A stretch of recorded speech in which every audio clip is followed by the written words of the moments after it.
할렐루야. 네, 오늘도 우리 사랑의 하나님의 은혜가 우리 안에 충만한 귀한 시간 되기를 주님의 이름으로 축복합니다.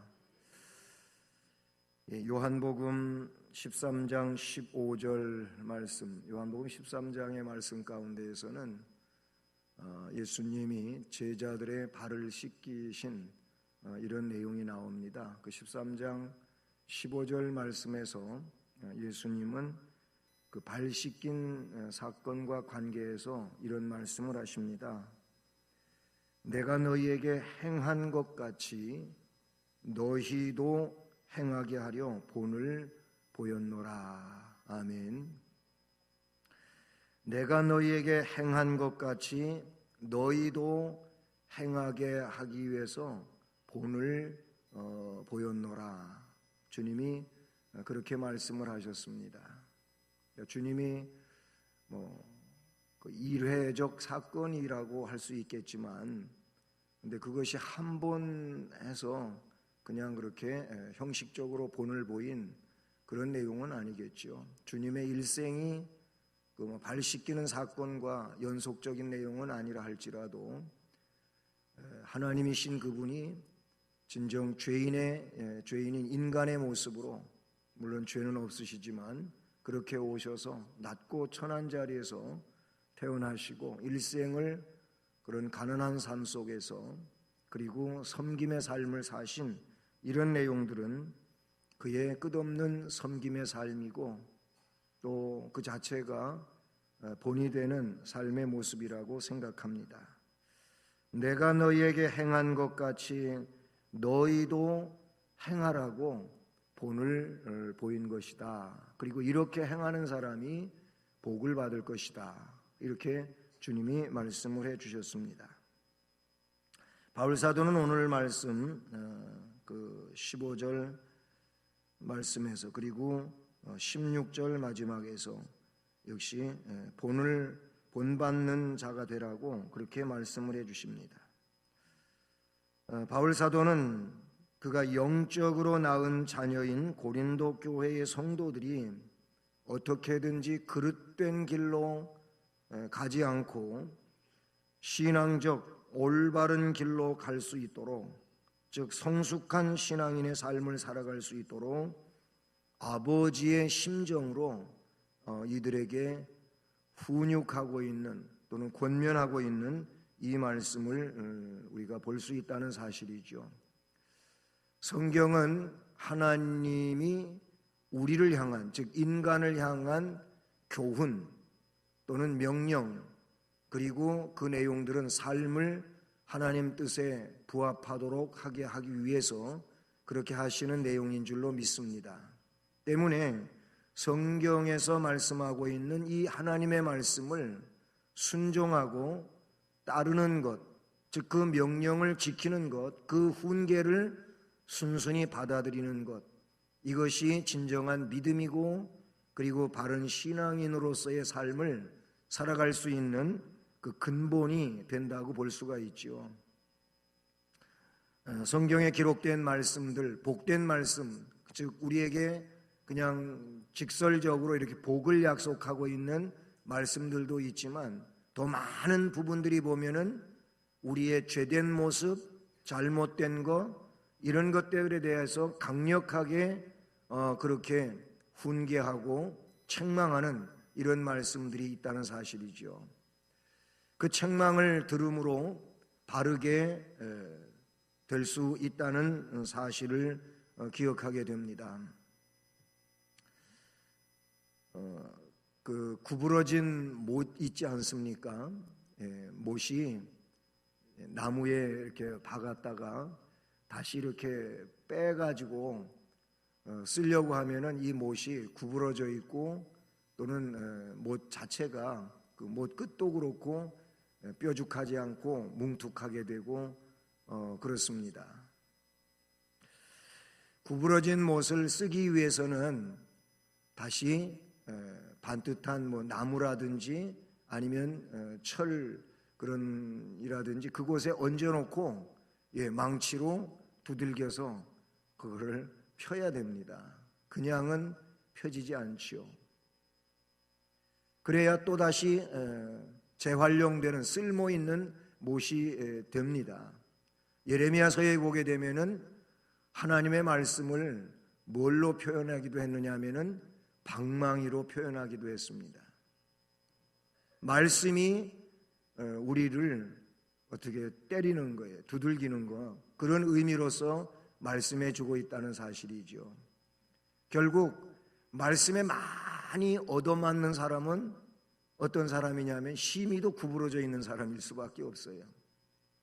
그 원리에 의해 보면 그러는 거예요. 그러니까 말씀을 읽든지 듣든지 그 말씀 앞에 많이 찔림을 받고 그렇게 두들겨 맞는 상황이 되는 것은 내가 그만큼 지금 곧게 되어 있지 못한 거예요. 하나님 쓰심에 합당하지 못하게 잘못되어 있다는 사실을 나타내주고 있는 것이죠. 그래서 우리가 창세기서부터 신명기까지를 모세 오경이라고 하는데 이 모세 오경은 율법서라고도 하지요. 그거를 토라라고도 불려지고 영어로는 카논이라고도 그렇게 쓰여집니다. 그런데 그 뜻이 뭐냐면은 곧은 자 막대기 그런 뜻이에요. 아주 꼿꼿한 자 막대기라는 그런 의미를 가지고 있어요. 그래서 그 곧은 자에다 갖다가 딱 대보면 어디가 어떻게 구부러졌는지 잘못됐는지를 알 수 있게 된다는 사실이죠. 그러니까 말씀은 하나님의 법은 우리의 행실이 무엇이 잘못되었는지를 그렇게 알아볼 수 있는 내용이 된다고 하는 것을 말씀을 해주고 있습니다. 바울 사도는 오늘 이 말씀에서 영적 아버지로서의 사랑을 가지고 고린도 교회와 그 성도들이 잘못된 것을 지적하고 그것을 바르게 하고자 하는데 말씀을 기록하고 있다는 사실이죠. 그래서 14절에 내가 너희를 부끄럽게 하려고 이것을 쓰는 것이 아니라 오직 너희를 내 사랑하는 자녀같이 권하려 한 것이라. 그리스도 안에서 일만 스승이 있으되 아버지는 많지 아니하니 그리스도 예수 안에서 내가 복음으로써 너희를 낳았음이라. 이렇게 14절 15절에 기록하고 있습니다. 내 사랑하는 자녀같이 또는 아버지와 같이 그렇게 복음으로써 너희들을 낳았다. 이런 말씀에 기록하고 있습니다. 바울 서신들에 보게 되면 바울 사도는 여러 가지의 양상으로서 그의 사역을 감당합니다. 고린도전서 3장 9절 말씀에서는 농부 혹은 정원사로 그렇게 일했다고 하는 것을 표현하기도 했지요. 그런가 하면 전서 3장 10절에서는 건축자라는 의미로서의 자신의 사역을 말씀해 주기도 했어요. 때로는 그리스도의 일꾼으로 하나님 집에 즉 교회의 청지기로 그렇게 일을 맡은 자로 주인을 위해서 일했음을 말씀해 주기도 합니다. 그러면서 오늘 이 말씀에는 아버지로 즉 내 사랑하는 자녀같이 권하려 하는 것이라.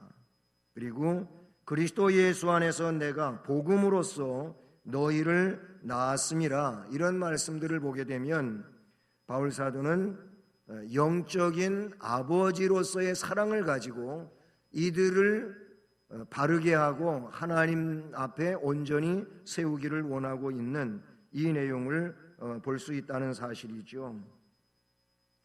우리는 본문에 이 내 사랑하는 자녀라고 하는 말에서 그의 안타까워하는 모습 그리고 그들을 향한 뜨거운 사랑을 가지고 그들로 하여금 하나님 앞에 제대로 세워지기를 원하는 이 모습을 우리가 느낄 수가 있는 것이죠. 말씀해 보게 되면 그리스도 안에서 일만 스승은 있으되 아버지는 많지 아니하니 그리스도 예수 안에서 내가 복음으로써 너희를 낳았음이라. 15절 말씀인데요. 여기 그리스도 안에서 1만 스승이 있다고 하는 말은 스승은 많다는 거예요. 스승으로 자처하는 이들은 많이 있지만 그러나 아버지는 많지 아니하다고 하는 이 말은 부모 심정을 가진 자는 그렇게 많지 않다는 거예요. 가르치는 어떤 스승적인 이런 사람들은 많이 있다 할지라도 부모의 마음을 가지고 그렇게 자녀를 대하듯 하는 이들은 많지 않다고 하는 것을 말씀해 주고 있는 내용이지요. 부모가 자녀에 대하여서는 우선 그들에게 잉태의 수고가 있고요, 해산의 수고가 있고요, 양육의 수고가 있고, 이게 부모입니다. 스승은 어떤 의미에서 보면은 이런 과정을 거치지는 않지요. 물론 교육을 시켜가는 이런 내용들 가운데서 뭐 그런 의미를 부여할 수도 있겠다고 생각하지만은 어쨌든 그 부모와의 다른 점인 바로 그런 내용들이라고 볼 수가 있어요. 물론 스승으로서 부모의 심정을 가지고 정말 지식적으로 이들을 세우며 낳는 것 같은 그 아픔을 가지고 교육을 시켜가는 진정한 스승들도 없지 않아 있는 겁니다. 그러나 그 많지 않다는 얘기예요. 흔하지가 않다는 그런 말씀을 나타내주고 있는 것이죠. 해산하는 수고 뒤에 얻은 이 자녀에 대해 사랑을 그들에게 쏟지 않을 수가 없는 거예요. 내가 아파하면서 낳은 아이인데, 내가 정말 해산에 이 목숨을 걸고 이 아이를 낳았는데, 그런 아이를 남의 아이 보듯 그렇게 하는 사람이 어디가 있겠어요? 그렇잖아요. 내가 정말 잉태하고 그리고 해산의 수고를 거쳐서 낳은 내 아이, 이 아이는 그냥 이쁜 거예요. 네? 그래서 내가 낳은 아이는, 즉 부모는 그 누가 있어도 내 아이가 제일 이쁘고 거기가 초점이 있고 돋보이는 거예요. 바로 그 부분인 겁니다. 그런 부모의 심정을 가지고 이 말씀에 너희를 권한다는 겁니다. 자녀를 사랑하는 부모가 그 아이에 대하여 어찌 함부로 막 하냐 이 말이에요. 그럴 수 없죠. 그리고 괜히 쓸데없는 말을 그 아이한테 하면서 그 아이를 괴롭히거나 그러지는 않는 거예요. 그 아이를 진정으로 위해서, 현재와 미래를 위해서 이 아이에게 사랑을 가지고 그렇게 권면하고 훈육하고, 때에 따라서는 아이가 깨닫지 못하니까 깨닫도록 매를 드는 이런 일도 생겨날 수 있다는 사실이지요. 아버지가 자기 자녀들의 사랑을 읽는 것보다 또 그들이 생활이 올바르게 가르치고자 하는 것에서 어긋나는 것보다 더 통렬한 아픔은 없잖아요. 내가 이렇게 하는데도 이 아이가 자꾸 어긋나고 비뚤어지고 하면은 그 부모의 마음은 정말 아픔이고, 그 무엇에다가 이 일을 비교할 수가 없는 그런 일 아니겠습니까? 바울 사도는 고린도 교인들을 그리스도 예수 안에서 내가 복음으로써 너희를 낳았음이라 이렇게 말하고 있어요. 복음으로 너희를 낳았다. 내가 복음으로 낳은 너희들을 잘못되는 것을 그냥 두고만 볼 수 없다, 이런 말인 것이죠. 그러니까 어떻게든 복음 안에서 올바로 세워지기를 원하고 하나님의 기쁨이 되고 그리스도의 진실한 일꾼이 되기를 원한다고 하는 이 말씀을 이 내용에 담고 있다는 사실이죠. 믿음이 올바로 성장하지 못한다면 역시 지도자였던 바울 사도는 아픔이 될 수밖에 없다는 사실이죠. 그래서 강하게 다스리려고 하니 아직 저들이 이거를 받아들일 수 없는 상황이기 때문에 참 너무 마음이 안타깝다고 하는 얘기입니다. 뭐 뒤에 또 나오는 그런 말씀들이지만, 이게 뭐 맨날 그냥 분유나 먹고 있고 어떻게 이유식도 안 되고 단단한 식물을 먹지 못하는 이런 상황이 되면 너무 안타까운 심정이 아닐 수가 없다는 사실인 것이지요.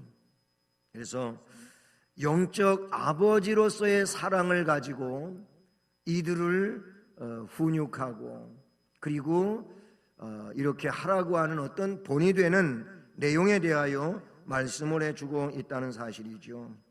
그래서 말씀에 모범을 보인 바울 사도에 대해서 본인이 직접 언급하고 나온다는 사실이죠.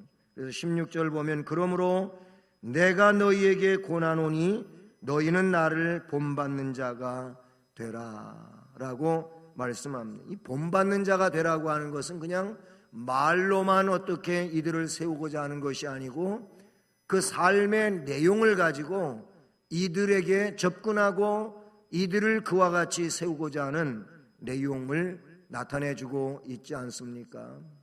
말로 100번 1000마디 하는 것보다도 바른 삶으로 저들에게 행동을 제시하는 일은 정말로 중요한 일이 아닐 수가 없다는 사실이죠. 그래서 너희는 나를 본받는 자가 되라 이렇게 말씀하고 있어요.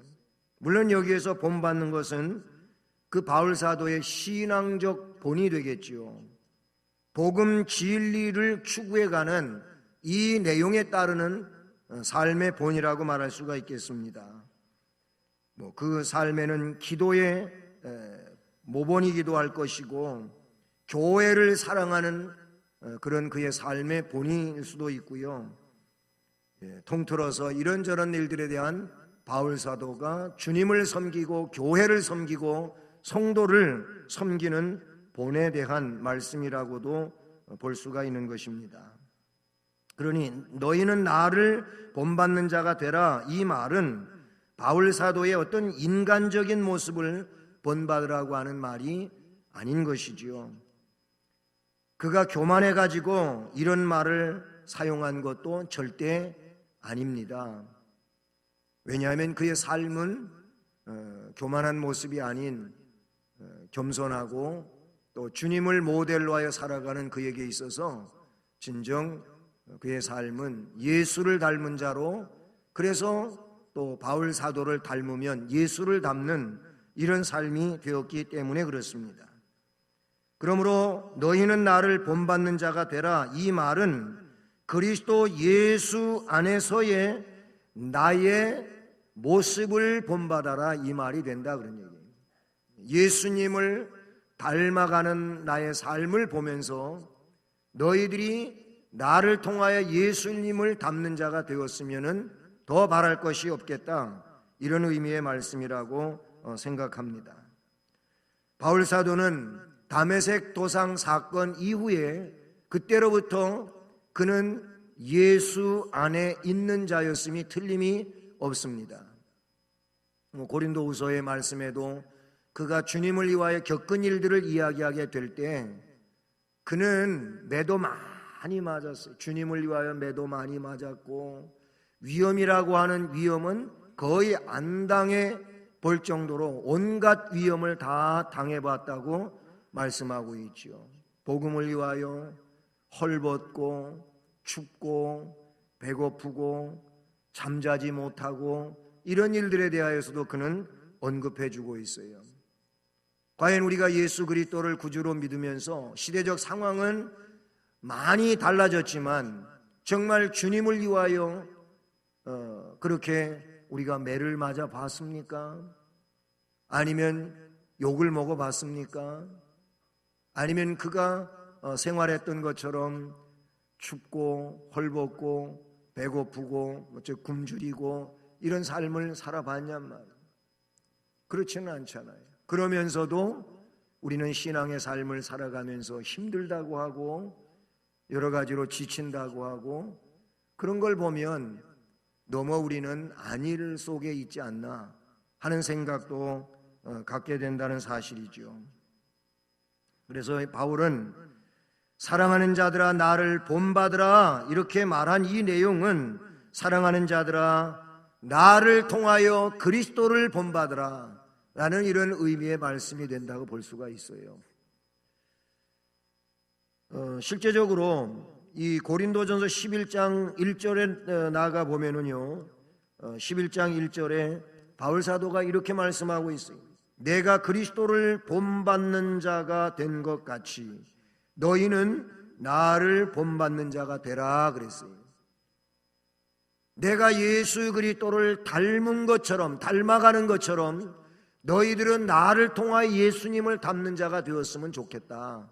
이런 말씀을 그는 서슴없이 담대하게 쓰고 있다는 사실이죠. 그만큼 그리스도를 닮는 일에 있어서 그는 전심전력을 다하고 있었다는 내용을 우리는 깨닫게 되는 것이죠.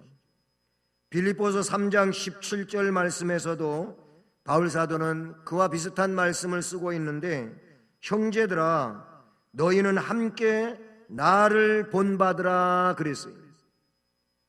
형제들아 너희는 함께 나를 본받으라. 그리고 너희가 우리를 본받은 것처럼 그렇게 본이 되는 삶을 살아가는 자들을 눈여겨보라. 예? 그같이 행하는 자들, 예수를 닮아가는 자, 사도를 닮아가는 자, 그렇게 닮은 삶을 살아가는 자들을 눈여겨봐라. 거기에가 우리의 어떤 눈길이 있어야 된다고 하는 것을 말씀을 해주고 있는 것이죠. 현대사회는 신앙으로 살아가는 이들 가운데에서도 눈길을 주는 것이 어떤 신앙의 모델적인 내용보다도 세상에 많이 근거하고 있다는 사실이에요. 그렇잖아요. 세상적 어떤 부유한 삶을 살아가는 여기에 많은 눈길이 가고 있고, 그런 것들에 대한 어떤 모델이 자꾸 주어지기도 하고 그래요. 그러나 정상적인 신앙인들은 신앙적 모델을 찾아야 되고, 이 신앙적 모델을 닮아가는 이 삶을 살아야 되는 겁니다.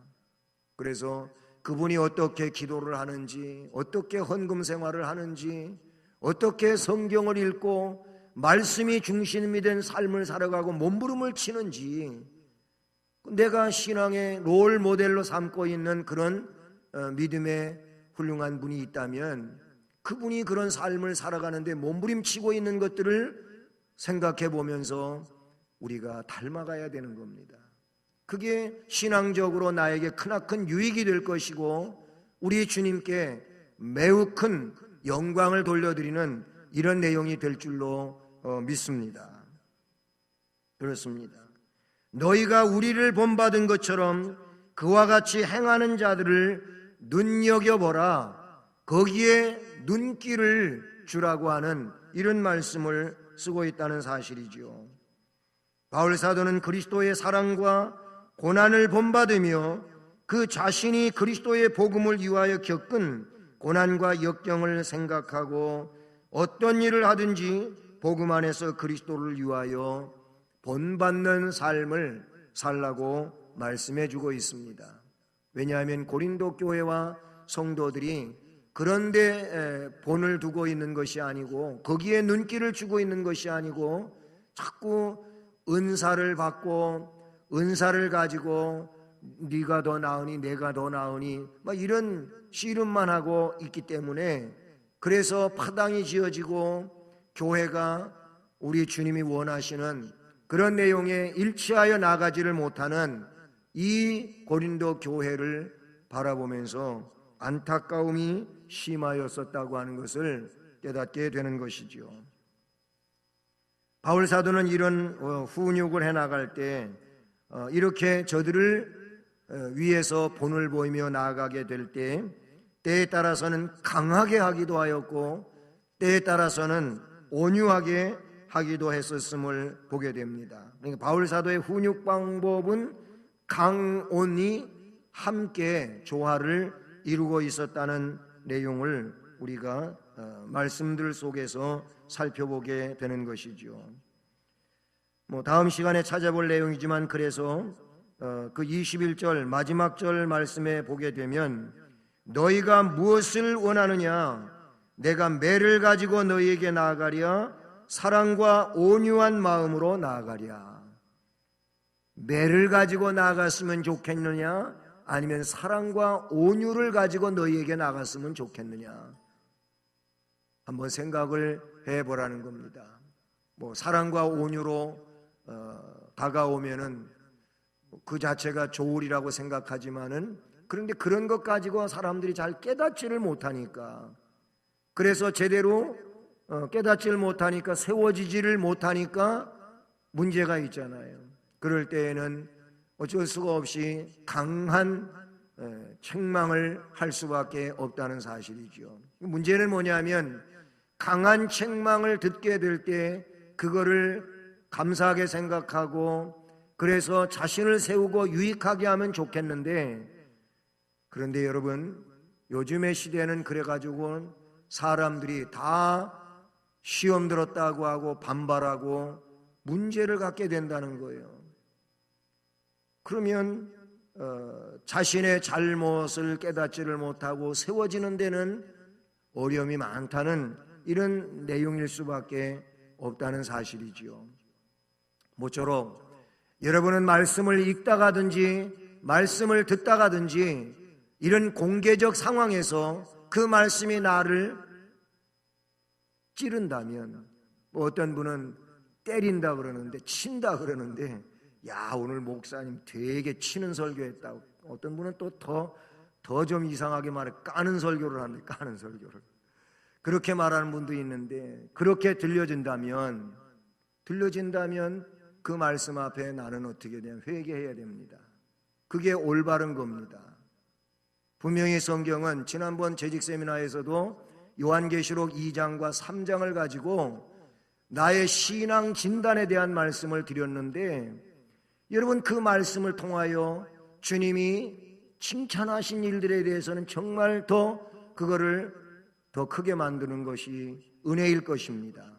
그냥 받은 칭찬만 가지고 그래 이 정도면 뭐 됐구나, 이게 아니고 더 그것을 극대화시킬 필요가 있고요. 책망받는 그런 일이라면 거기 뭐 2장 3장에 각 교회를 따라서 책망에 대한 이야기들이 나오잖아요. 서머나 교회하고 빌라델비아 교회는 책망이 없지만 대다수 책망이 있어요. 이 책망들이 그냥 그 교회에 대한 책망이다 이렇게 생각할 것이 아니고, 그게 나의 신앙 진단이라 그런 얘기예요. 그러면 나는 이런 책망은 없는지, 책망이 있다면 그 말씀 앞에 나를 어떻게 해요? 바르게 세우는 거예요. 책망은 아까도 얘기했지만 뭐예요? 방망이와 같은 거예요. 그래서 그걸로 나를 어떻게 곧게 만드는 겁니다. 하나님 말씀 앞에 바르게 만드는 것, 이게 우리가 할 일이고, 그렇게 하는 것이 진정 복이 되고 은혜가 되는 줄로 믿습니다. 때에 따라서는 강하게, 때에 따라서는 온유와 사랑으로 그렇게 하면서 보듬어야 되고, 아니면 강하게 해서 그로하여금 그 일을 바르게 할 수 있도록 해야 된다는 것이죠. 그 내용을 뭘 원하느냐 이거예요. 내가 매를 가지고 너희에게 나아가랴, 사랑과 온유한 마음으로 나아가랴. 사랑과 온유함으로 할 수 있는 일이라면 더더욱 바랄 것이 없겠지만, 그렇게 되지 않을 때에는 매를 들어서라도 우리가 자녀를 훈육하듯 그렇게 함으로 그 자체를 빨리 수정시키고 치료하는 것이, 그것이 영적으로 은혜가 될 것이고 복이 되는 내용이 될 줄로 믿습니다. 그래서 말씀하기를, 그러므로 내가 너희에게 권하노니 너희는 나를 본받는 자가 되라. 롤 모델로 그렇게 정하고 그 신앙에 앞서가는 그 훌륭한 신앙적 모습을 닮아가는 것, 그 참 좋은 일이라고 저는 생각합니다. 그 전에 제가 어린 나이였죠. 교사를 하고 이럴 때도 있어서 저도 주일학교 교사를 하고 그랬었는데, 우리 그 주일학교 반 아이 중에, 그때는 뭐 지금은 교사, 요즘에 그래도 존경을 너무해가지고 우리 선생님들을 교사 선생님 그랬는데, 두 가지를 한꺼번에 다 부르는, 그냥 교사 그러면 끝난 거예요. 선생님 이렇게 하든지, 교사 선생님, 이거는 똑같은 내용을 2번 말한 겁니다. 근데 그때는 교사가 아니었어요. 그냥 반사였었어요. 주일학교 반을 맡았다고 반사예요.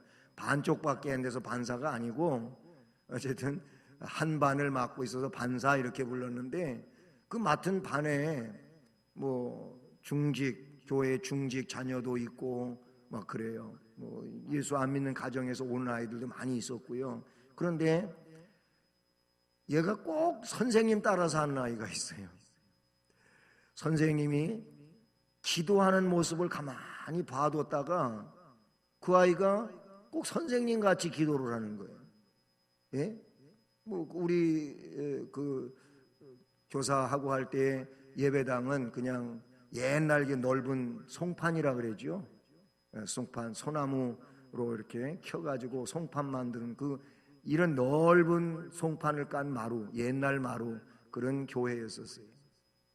근데 거기에 가면은 뭐 지금같이 방석도 좋은 방석들 아니잖아요. 방석 깔고, 그리고 방석 위에 무릎 꿇고 앉아서 2손 모으고, 그리고 기도하고, 그러면 기도할 때 묵상으로 할 때도 있지만은 조금 소리 내서 기도한단 말이에요. 근데 이런 걸 봐가지고, 그게 뭐 담임 선생님뿐만 아니라 다른 선생님들 모습도 유심히 보는 아이가 있었어요. 그리고 그런 내용을 따라서 하는 거예요.